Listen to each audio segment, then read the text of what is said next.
साहब, बहुत बहुत स्वागत। Thank you so much join करने के लिए।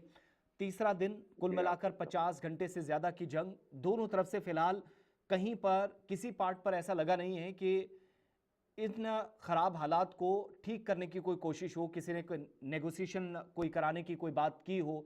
सिर्फ और सिर्फ एक दूसरे के साथ संवेदना, एक दूसरे के साथ इजहार यकजहती करना, इससे शायद मामलात ठीक न हो पाए। ये जो इस वक्त सूरत हाल 50 घंटों के बाद भी बन रही है, क्या ये पूरे मिडिल ईस्ट को अब जंग में धकेल रही है? शुक्रिया आसिफ साहब। देखिए, 50 घंटों से ज़्यादा के जो हालात हैं, मैं आपको साफ तौर पर बता दूं कि अभी जो लगातार हालात धीरे धीरे करके बदलते जा रहे हैं। हम्म। खाड़ी देशों ने ईरान द्वारा जो हमले किए गए हैं उसको लेकर के अपनी संप्रभुता पर हमले की बात कही है। यानी कि ये साफ संकेत है कि जंग जो है अभी और बढ़ेगी, और खुद ट्रम्प भी ये सारी चीज़ों को मानते हैं कि अभी और कुछ हफ्ते जो है ये जंग जारी रह सकती है। जी। खास करके जिस शुरुआत को लेकर उन्होंने कहा था 4 दिन।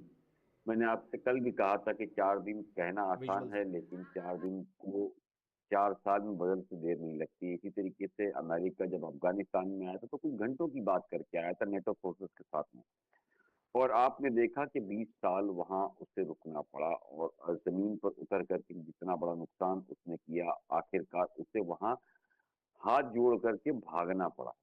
इसी तरीके से अब ईरान की अगर मैं बात करूं तो अभी देखिए नेटो फोर्सेस जो है वो ब्रिटेन वगैरह वो सारे ही लोग अचानक जुड़ते नजर आ रहे हैं। उन्होंने ऐलान किया है कि वो इस मामले में जुड़ेंगे। वहीं पर मैं आपको बता दूं कि जिस तरीके से ईरान तेजी से लड़ता हुआ नजर आ रहा है अब तक, तो ये ऐसा संकेत है कि अगर इसी तरीके के हालात रहे तो मुझे लगता है कि हालात और खराब होंगे। अभी जिस तरीके से लेबनान हुतीस वगैरह जो हिजबुल्लाह वगैरह जो सारे ही लोग बीच में आए हैं, जिसको लेकर के इजराइल ने कहा है कि लेबनान के ऊपर जो है वो लेबनान खाली करे, उस पर वो पूरी तरीके से हमला करेगा।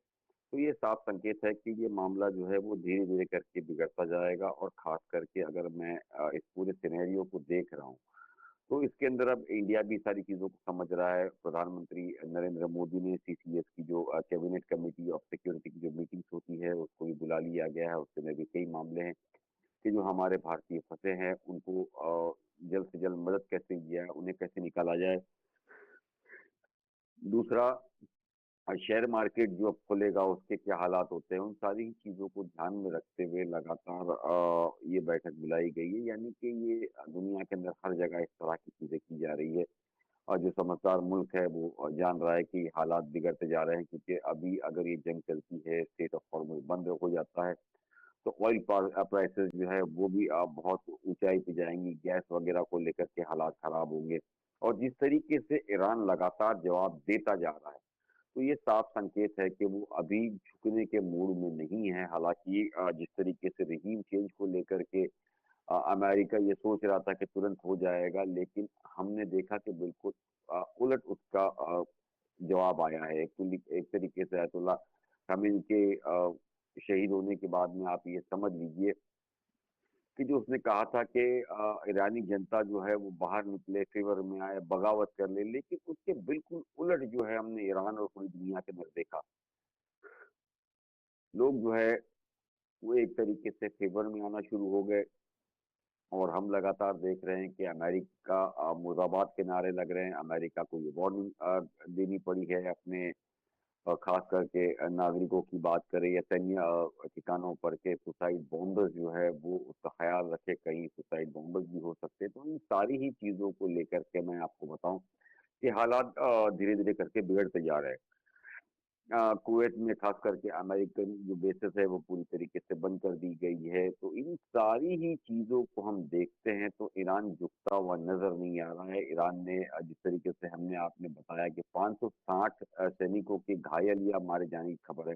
हालांकि अमेरिका ने इस मामले में पुष्टि नहीं की है, उसने अभी तक सिर्फ 3 की है। तब लेकिन मैं आपको अब जो बता दूं दुनिया कि भर अगर के अंदर 560 जो का अब जो दुनिया की टॉप लीडरशिप है, जिसमें भारत, रूस और चीन जैसे देश हैं, एक तो विभिन्न देशों की जो नीतियां हैं और ख़ास तौर से विदेश नीति या मौजूदा परिस्थितियों को संभालने की कैपेबिलिटीज़, उस पर आपको नहीं लगता कि एक प्रश्न चिन्ह लगता है कि सब अपनी जगह सुपर पावर होने की, बड़े देश होने की बात करते हैं, अमेरिका से आंखें मिलाकर बात करने की बात करते हैं, लेकिन जहां असल में काम करने की शायद ज़रूरत है, जब एक नहीं बल्कि 8 से 10 देश डायरेक्टली इन्वॉल्व हो रहे हैं इस युद्ध में, लोग प्रभावित हो रहे हैं, भारतीय नागरिक मारे जा रहे हैं, पाकिस्तान नेपाल के लोग मारे गए हैं, आधिकारिक पुष्टि पाकिस्तान की तरफ से भी की जा रही है 7 से 8 नागरिक मारे गए। यही हालात चाइनीज़ के भी हैं, 5 से 7 लोग उनके भी मारे गए हैं। ऐसे में इन देशों की जो रिस्पॉन्सिबिलिटीज़ थी वो फिक्स करने में क्या कहीं ना कहीं नाकामी हाथ लगी है सबको, जो बड़े देश खास तौर से हैं? ये देखिए, पूरी दुनिया जानती है कि अमेरिका की जो पिछले कुछ सालों से जिस तरीके से नीति रही है, या एक तरीके से आप दादागिरी समझिए, हम्म। वो कब्जे की रही है। चाहे हम अभी डोनाल्ड ट्रंप को सुन रहे थे, उन्होंने कहा कि आयतुल्लाह खमेनी जो है वो लगातार दुश्मन रहे हैं, अमेरिकियों को कई हजारों जानों के वो सौदा कर चुके हैं।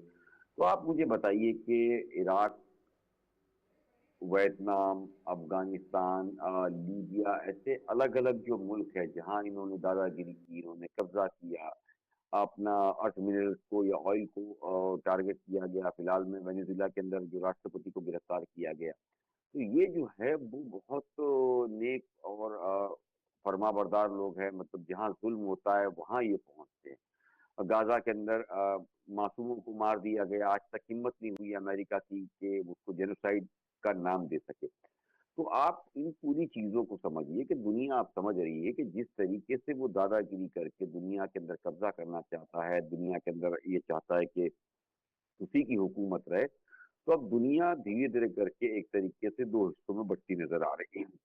इसके असर अभी भले ही नजर नहीं आ रहे, लेकिन कुछ महीनों में या कुछ सालों के अंदर हमें ये समझ में आएगा कि ये हालात बहुत तेजी से बिगड़ जाएंगे, और अमेरिका की हालत जो है वो अब इतनी आसान नहीं रहेगी।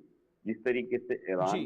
लगातार ये दावा कर रहा है कि उसने उसके कैरियर पे हमला किया है, अब्राहम लिंकन पे, और हालांकि इस मामले में अमेरिका जो है वो मना कर रहा है, कोई नुकसान नहीं हुआ है। लेकिन एक तरीके से ईरान का ये हमला दिखा रहा है कि कई ऐसी कंट्रीज जो है वो उन्हें हथियार दे रही है, और ईरान के अंदर रजीम चेंज करने की बात थी, वो रजीम भी चेंज नहीं हो रहा है, और वो बहुत हिम्मत से वो लड़ रहा है। अगर ये लड़ाई कुछ और दिनों तक उसने जारी रख ली तो आप समझ लीजिए कि अमेरिका के लिए भी इतना आसान नहीं होगा कि आसमान से खूब लड़ाई लड़ सके। अगर वो जमीन पे उतरता है तो उसे लायक नहीं होगा। दूसरा, इसराइल की पोजीशन सब ये है कि जिस तरीके से क्लस्टर मिसाइल्स वगैरह मारे जा रहे हैं, देखिए जो आयरन डोम वगैरह है, या जितने भी एयर से रिलेटेड सुरक्षा को लेकर के वो दावे कर रहे हैं, तो क्लस्टर मिसाइल को हम देख रहे हैं कि क्लस्टर मिसाइल एक जाती है, उनके आयरन डोम एक को निशाना बनाते हैं, वहीं पर उसमें से जिस तरीके से मिसाइल निकल रहे हैं और जिस तरीके से तबाही फैल रही है, तो उसको लेकर के भी एक बहुत बड़ा खतरा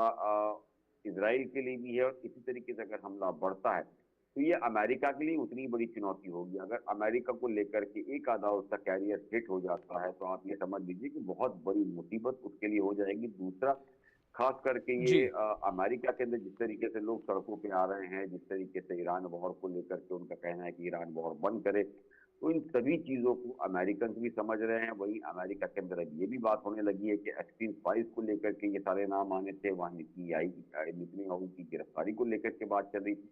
तो उन सारी चीजों को डाइवर्ट करने के लिए और दबाने के लिए इस तरह की चीजों का इस्तेमाल किया जा रहा है। ठीक है, इकबाल ममदानी साहब, बहुत बहुत शुक्रिया, thank you so much morning show में हमारे साथ ज्वाइन करने के लिए। और एक बेहतरीन विश्लेषण आपने मौजूदा परिस्थितियों का जो आकलन आप कर रहे हैं उस पर किया है, बहुत बहुत धन्यवाद आपका। लेकिन इसका असर पूरी दुनिया के अंदर है। अब जो जिस खबर की तरफ आपको हम लेकर चल रहे हैं ना, वहाँ पर भी प्रशासनिक स्तर पर काफ़ी उथल पुथल है और बड़े पैमाने पर तैयारियाँ